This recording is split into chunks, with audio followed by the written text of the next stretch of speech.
Here's a philosophical way to think about that for just everybody, which is you can remember probably conversations you had in your life that you thought were totally inconsequential, but then 8 years later, that seed became a business relationship.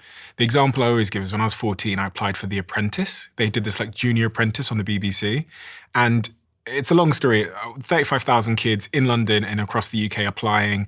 I met a kid in the line while I was queuing up for my audition.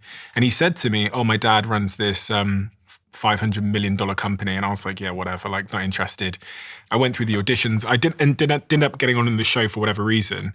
But then I ended up, because we were waiting in the queue that day, I was really nice to this kid and I added him on Facebook. 5 years later, I get a message on Facebook. Hey, 5 years later, although I didn't get on the show, which would have got me about $25,000 investment in my company if I'd won, 5 years later, I'm working on a startup. That kid from the line says, hey, my dad has sold his business for $1 billion. And I've been watching you on Facebook for the last 5 years. My dad would love to meet you. It was an Indian family, the Ahluwalias. They had sold a business called Euro Car Parts. They took me to London when I was literally so broke, I was like shoplifting food to feed myself.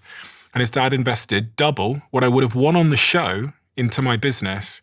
And that always reminded me that like every conversation that I have is like planting a seed that at any point in my life could turn into something.